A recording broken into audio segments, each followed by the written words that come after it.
Assalamualaikum warahmatullahi wabarakatuh. Salam sejahtera untuk kita semua. Yang terhormat, dosen Fakultas Hukum, Ilmu Sosial, dan Ilmu Politik Universitas Mataram, dan juga teman-teman yang berbahagia.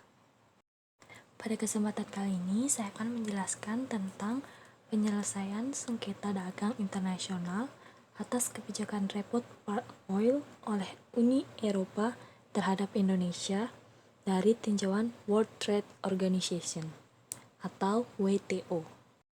Sebelum itu, perkenalkan, nama saya Cindy Esra Paramita Priyono, NIM D1A020121, mata kuliah Hukum Penyelesaian Sengketa Dagang A1. Di sini kita akan membahas tentang sengketa dagang internasional antara Indonesia dengan Uni Eropa. Ada beberapa hal yang melatar belakangi terjadinya sengketa, antara lain industri minyak sawit dalam perekonomian makroekonomi Indonesia mempunyai peran yang strategis, yaitu sebagai penghasil devisa terbesar.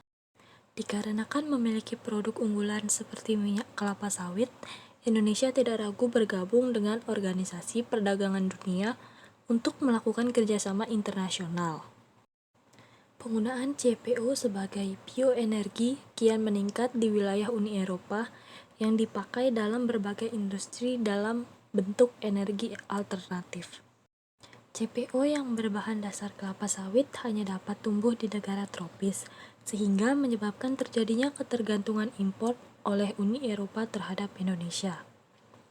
Kebijakan Uni Eropa untuk memangkas penggunaan minyak sawit sebenarnya diawali dengan dikeluarkan kebijakan RID 1 pada tanggal 23 April 2009. RID memiliki tujuan guna meningkatkan kekuatan energi serta meminimalisasi gas emisi, melakukan perubahan dari bahan bakar fosil menjadi EBT.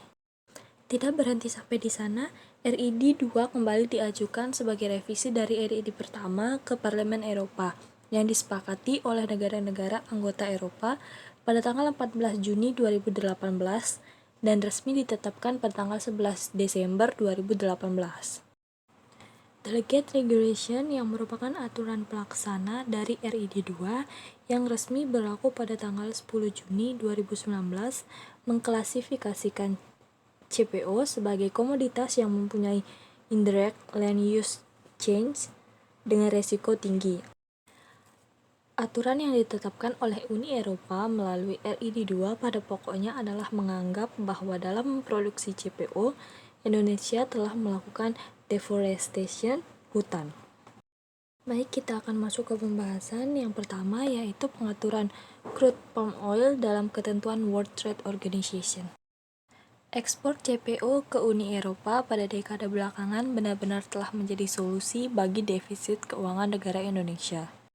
Gerakan SDGs yang direncanakan oleh PBB menyebabkan Uni Eropa mengeluarkan kebijakan yang membahas mengenai biofuel yang berasal dari minyak kelapa sawit yang disebut dengan Renewable Energy Directive atau RED. Kebijakan yang dikeluarkan Uni Eropa terhadap Indonesia atas pemboikotan CPO telah dibantah pemerintah Indonesia dengan menunjukkan sertifikat yang telah dilakukan untuk CPO termasuk yang diakui oleh WTO. Selain sertifikat CPO berskala internasional, pemerintah Indonesia juga berupaya mengeluarkan sertifikat dari dalam negeri untuk mempertahankan daya saing CPO di pasar global dengan produk yang berkelanjutan. Standarisasi tersebut dilakukan dengan menetapkan Indonesian Sustainable Palm Oil atau ISPO dibarengi dengan Peraturan Menteri Pertanian Nomor 11 Tahun 2015 tentang Sistem Sertifikasi Kelapa Sawit Berkelanjutan Indonesia. ISPO memiliki 3 tujuan penting, diantaranya adalah yang pertama, menumbuhkan dan meningkatkan kesadaran para produsen CPO untuk bertanggung jawab terhadap lingkungan melalui prosedur produksi yang ramah lingkungan. Yang kedua, menjaga eksistensi CPO di pasar global di tengah persaingan dagang yang semakin kompetitif. Yang ketiga, berkomitmen dalam mengurangi efek rumah kaca yang juga menjadi syarat utama dalam negara pengimpor kepada produsen CPO. Pada prinsipnya, WTO memberi kesempatan kepada negara-negara anggotanya untuk membentuk kebijakan-kebijakan yang bersifat teknis mengenai standarisasi produk di dalam negerinya masing-masing. Hal tersebut sesuai dengan yang diatur dalam TBT atau Technical Barrier to Trade Agreement. Berbagai ketentuan tersebut harus dilaksanakan berdasarkan prinsip adil tanpa adanya diskriminasi atau most favored nation. Efek negatif prinsip MFN bagi negara WTO antara lain yang pertama kekuatan negara yang tidak merata, yang kedua perluasan perjanjian yang merugikan, yang ketiga tendensi ketergantungan dalam transaksi perdagangan. Penerapan prinsip most favored nation sebagai prinsip utama dari GATT bertujuan untuk menghapuskan perlakuan diskriminasi dan menjamin perlindungan atas hak-hak dari negara berkembang dalam perdagangan internasional. Dikatakan sebagai prinsip utama dalam GATT, prinsip most favored nation ini selalu ditempatkan di urutan pertama oleh para ahli pada setiap pendapat karena dengan penerapan prinsip MFN yang benar-benar sesuai tujuan tentu akan berdampak positif pada pelaksanaan perdagangan global yang sehat dan adil. Yang kedua, proses penyelesaian sengketa antara Indonesia dan Uni Eropa mengenai kebijakan impor palm oil menurut ketentuan World Trade Organization. Pada bagian ini kita akan membahas 2 poin. Yang pertama, penyelesaian sengketa dagang menurut ketentuan WTO. Meskipun berbagai aktivitas perdagangan internasional yang dilakukan telah diatur dalam berbagai perjanjian dan prinsip perdagangan internasional, namun dalam pelaksanaannya masih mengalami hambatan yang berujung pada terjadinya sengketa di antara pihak-pihak yang bersangkutan. Dalam rangka mencegah dan mengatasi hal tersebut, WTO telah mengatur mekanisme penyelesaian sengketa dagang yang tertuang dalam Understanding of Rule and Procedure of Dispute Settlement yang lazim disebut dengan DSU dan direalisasikan melalui lembaga DSB atau Dispute Settlement Body. Adapun tugas-tugas pokok dari DSB sebagaimana ketentuan dalam pasal 3 DSU, yaitu yang pertama menguraikan aturan-aturan yang tertuang dalam WTO Agreement dengan menafsirkan ketentuan berdasarkan hukum kebiasaan internasional publik. Yang kedua, putusan dari penyelesaian sengketa tidak diperbolehkan untuk menambah ataupun mengurangi hak dan kewajiban yang diatur dalam ketentuan WTO. Yang ketiga, mampu memberikan jaminan atas solusi positif dan dapat diterima oleh semua pihak dengan tetap melakukan konsistensi terhadap substansi perjanjian dalam WTO. Selanjutnya, membuktikan jaminan pemberian saksi kepada negara yang melakukan pelanggaran terhadap ketentuan dalam covert agreement dan memungkinkan langkah retaliasi atau pembalasan sebagai cara terakhir. Yang terakhir, putusan yang dikeluarkan oleh DSB dilaksanakan secara mufakat dengan menggunakan prosedur reverse konsensus atau konsensus terbalik.